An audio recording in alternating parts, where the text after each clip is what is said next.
ഒരു മനുഷ്യനെ സംബന്ധിച്ചിടത്തോളം അവൻ നേടിയെടുക്കേണ്ടത് ഏറ്റവും വ്യക്തവും കൃത്യവുമായ അറിവുകളാണ്. അറിവില്ലാതെ ജീവിക്കുന്ന ഒരു സമൂഹത്തിന്റെ ഇടയിൽ നമ്മളും അറിവില്ലാത്തവരായി മാറിയാൽ ഇവിടെ മനുഷ്യരെ നേർമാർഗത്തിലേക്ക് ദിശാബോധം നൽകുവാൻ ആളുകൾ ഉണ്ടാവുകയില്ല. ബഹുഭൂരിപക്ഷം ആളുകളും അറിവില്ലാത്തവരാണെന്ന് അള്ളാഹു നമ്മെ അറിയിച്ചിട്ടുമുണ്ട്. വലാകിന്ന അക്സറന്നാസി ലാ യഅലമൂൻ, ജനങ്ങളിൽ മഹാഭൂരിപക്ഷവും അറിവില്ലാത്തവരാണ് എന്ന്. അറിവുള്ളവരും അറിവില്ലാത്തവരും സമമാകുമോ എന്ന് വിശുദ്ധ ഖുർആൻ ചോദിക്കുന്നുമുണ്ട്. അതൊക്കെ നമ്മൾ അറിവ് നേടേണ്ടുന്നതിന്റെ പ്രാധാന്യമാണ് പറയുന്നത്. ഇസ്ലാമിനെ വെല്ലുവിളിക്കാനും ഇസ്ലാമിനെ പൊതുജനങ്ങൾക്കിടയിൽ കരിതേച്ച് കാണിക്കുവാനും ഇസ്ലാമികമായ ആദർശത്തെ, റബ്ബിനെയും റസൂലിനെയും പ്രവാചകനെയും ദീനിന്റെ ആദർശങ്ങളെയും വിമർശിക്കുവാനും കിട്ടുന്ന വേദികളെല്ലാം ഇസ്ലാമിന്റെ ശത്രുക്കൾ ഉപയോഗപ്പെടുത്തുമ്പോൾ അവിടെയൊക്കെ നട്ടെല്ലുയർത്തിപ്പിടിച്ചുകൊണ്ട് യുവാക്കളടക്കമുള്ള സമൂഹത്തിന് സാധ്യമാകണം.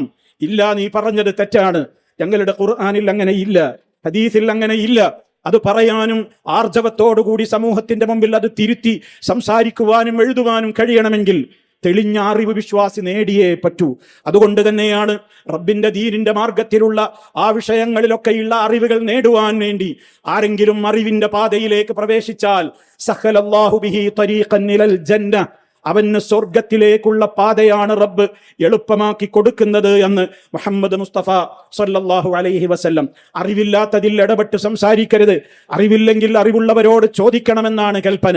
ഫസ്അലൂ അഹ്ലദ്ദിക്രി ഇൻ കുൻതും ലാ തഅലമൂൻ, നിങ്ങൾക്കറിവില്ലെങ്കിൽ നിങ്ങൾ അറിവുള്ളവരോട് ചോദിക്കണം.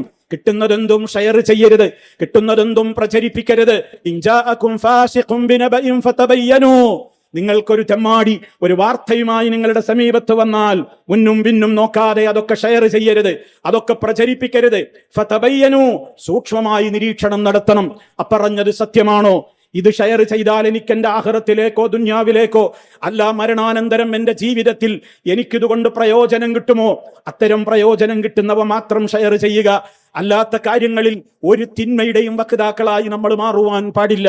നല്ല തെളിഞ്ഞ അറിവ് നേടുവാൻ പരിശ്രമമുണ്ടായാലേ പറ്റൂ. റബ്ബിനോട് അതിനു വേണ്ടി പ്രാർത്ഥിക്കണം. റബ്ബി സിദ്നി ഇൽമ, എൻ്റെ രക്ഷിതാവേ നീ എനിക്ക് ഉപകാരപ്രദമായ അറിവ് തന്ന് അനുഗ്രഹിക്കണമേ എന്ന്. അതുപോലെ തന്നെ സ്വന്തമായി അധ്വാനിക്കുവാനാണ് യുവതലമുറ ഏറെ ശ്രദ്ധിക്കേണ്ടത്. നബി സല്ലല്ലാഹു അലൈഹി വസല്ലം അത് കൃത്യമായി പഠിപ്പിച്ചു തന്നിട്ടുമുണ്ട്. നീ ഉപകാരപ്രദമായ കാര്യങ്ങളിലൊക്കെ നീ അധ്വാനിക്കണം, അള്ളാഹുവിനോട് സഹായം തേടണം. നീ എനിക്കൊന്നും കഴിയില്ല എന്ന് പറഞ്ഞുകൊണ്ടുള്ള അപകർഷതാബോധം തീണ്ടിക്കൊണ്ട് അലസനായി കഴിച്ചു കൂട്ടരുത് എന്ന്.